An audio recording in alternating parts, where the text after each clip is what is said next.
Good morning all of you. So here is today's the Hindu newspaper news analysis.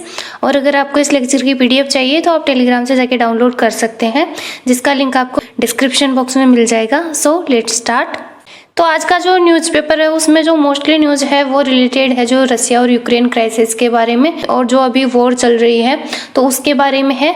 तो इसके बारे में मैंने डिटेल में डिस्कस किया है। जो यस्टरडे का जो लेक्चर है उसको आप देख सकते हैं। उसमें मैंने जो रसिया और यूक्रेन का इशू कहाँ से शुरू हुआ था उसके बारे में मैंने डिटेल में डिस्कस किया है, तो आप उसको देख सकते हैं।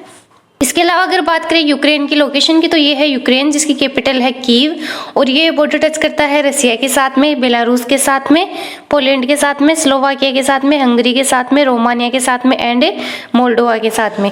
तो ये ध्यान रखिएगा। ये है क्रीमिया और ये है ब्लैक सी, जिसे एग्जिन सी के नाम से भी जाना जाता है, तो ये ध्यान रखिएगा। और अगर बात करें क्रीमिया की, तो इसी के कारण जो रसिया है, जो G7 ऑर्गेनाइजेशन है, जो G8 बन गई थी रसिया के ज्वाइन करने के बाद, उससे इसकी जो मेंबरशिप है वो रद्द कर दी गई थी। तो ये ध्यान रखिएगा, ये क्रीमिया वाला इश्यू था। और जो G7 है उसे बनाया गया था 1975 में। और जो G7 में मेंबर्स हैं तो उनमें है Canada, France, Germany, Italy, Japan, UK and USA.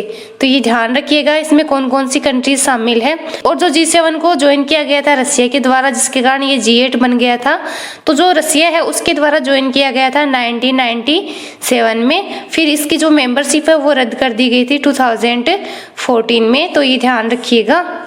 जो नेक्स्ट न्यूज है वो बात करती है सीबीआई के द्वारा अरेस्ट किया गया है जो फॉर्मर ऑफिशियल ऑफ एनएससी हैं उनको, जिनके द्वारा एक फेक ईमेल अकाउंट बनाया गया था हिमालयन योगी के नाम से। तो जो सीबीआई है उसके बारे में हम देख लेते हैं।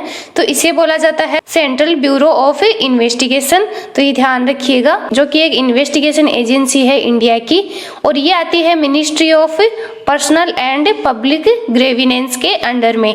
तो ये ध्यान रखिएगा।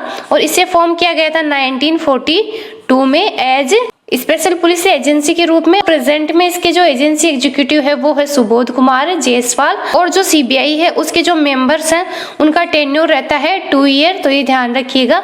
और जो सीबीआई के जो मेंबर जो अपॉइंट किए जाते हैं तो उनके लिए जो रिकमेंडेशन कमेटी होती है, तो उस कमेटी में कौन कौन शामिल होते हैं, तो उसमें ध्यान रखिएगा। एक होते हैं prime minister, leader of opposition and defence minister. तो ये ध्यान रखिएगा इस कमेटी में कौन कौन शामिल होते हैं। सीबीआई है वो प्रेजेंट करता है इंडिया को इन इंटरपोल, और जो इंटरपोल है वो भी सीबीआई की ही तरह एक इन्वेस्टिगेशन बॉडी है। अगर बात करें ग्लोबल लेवल की, तो जो इंटरपोल है इसे बनाया गया था 1923 में। तो ये ध्यान रखिएगा। ये जो एडिटोरियल है ये फिर से यूक्रेन क्राइसिस के बारे में बात कर रहा है, तो इसके लिए आप यस्टरडे का लेक्चर देख लीजिएगा।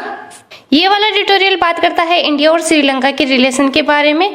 तो इसमें कुछ फैक्चुअल नहीं दे रखा है, इसको आप आंसर राइटिंग के लिए यूज कर सकते हैं। और जो नेक्स्ट एडिटोरियल है ये फिर से यूक्रेन और रसिया के बारे में है। इसमें एक इम्पोर्टेंट जो बॉडी है वो भी आप ध्यान रखिएगा, जिसे बोला जाता है नाटो, यानी कि नॉर्थ अटलांटिक ट्रीटी ऑर्गेनाइजेशन, जिसे बनाया गया था 1949 में। और अगर बात करें हेडक्वार्टर की, तो इसका जो हेडक्वार्टर है वो है ब्रुसेल्स, बेल्जियम में। तो ये ध्यान रखिएगा। और ये एक तरह का मिलिट्री अलायंस है।